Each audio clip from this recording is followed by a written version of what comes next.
All right, so here were those three answers. I'm just going to zoom in on them a little bit so you can see. For the first one, I used FOIL just to use all three methods here. So I used FOIL. You should have ended up with the x squared plus 9x plus 14 once you combine your like terms. For question B, I used the box method and set that up where you multiplied your row times your column, had those like terms there in the peanut, combined those so that gave me 10x in the middle. And the last one, even though there were some different exponents, doesn't matter, you can still do the same thing. Use double distribution, and the 7x to the 7th and the 5x split, and then I wrote the 4x squared plus 2 twice, that's the double. And then I didn't combine my terms because none of those terms are like terms. They all have different exponents. So that's how it stayed, okay? There's plenty more practice problems there. Section 7's got the same components. Use double distribution, FOIL, box. Use a couple of them to see which one you like. Section 8 kind of ups the game here a bit because it's now trinomial. So you have a binomial times a tri, another bi times a trinomial. But the same thing works. I'm not going to do them, but I'm going to set them up for you. If you wanted to do FOIL, you could do distribute, distribute, distribute. The first outer inner last doesn't really make sense anymore. But distribute, distribute, distribute, distribute, right? There's a whole bunch of options there. If you wanted to use box method, you would still use a box, except it would be more like a rectangle now. You would have three columns, right? Your x squared and your 4 would be over here, negative 4. And then your x squared plus 6x plus 5 would be on top, right? So it's still the same idea, just use a bigger rectangle. Or double distribution still works as well. So if you wanted to use double distribution, x goes in front of the trinomial, negative 3 goes in front of the trinomial.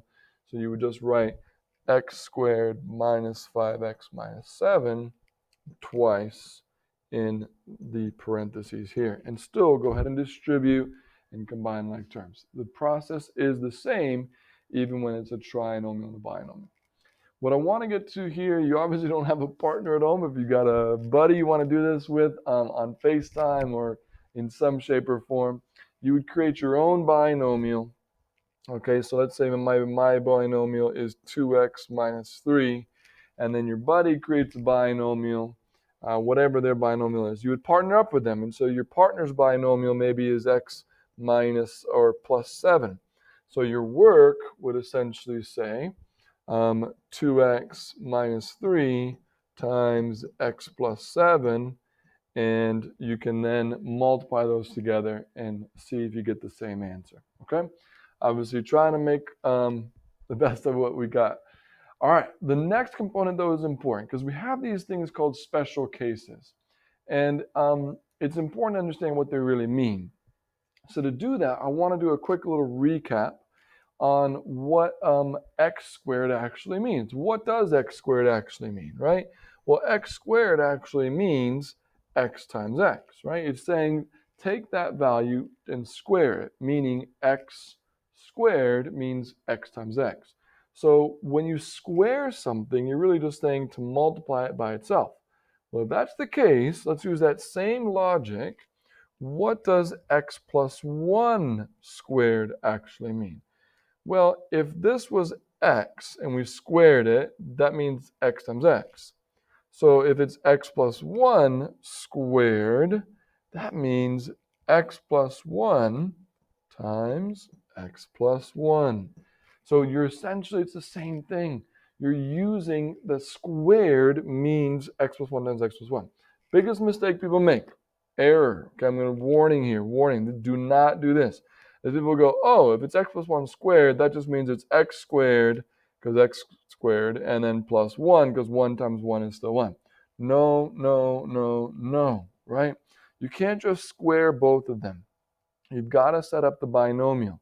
You cannot just square both of them. You've got to set up the binomials. So x plus 1 times x plus 1, and then you do whatever you want. You could use double distribution. You could use box. You could use FOIL, whatever your preferred method is. So in this case, I'm going to use double distribution. right? So if I use double distribution, I end up with x squared plus x plus x plus 1, which means my answer is, x squared plus 2x plus 1, right? So that's my actual answer when I have x plus 1 squared. That's what I'm going to end up with. Okay, that's our first special case. All right, I want you to try those two examples out right here. Try example 1, example 2, and and then you'll see, we'll check in with you and see how you're doing.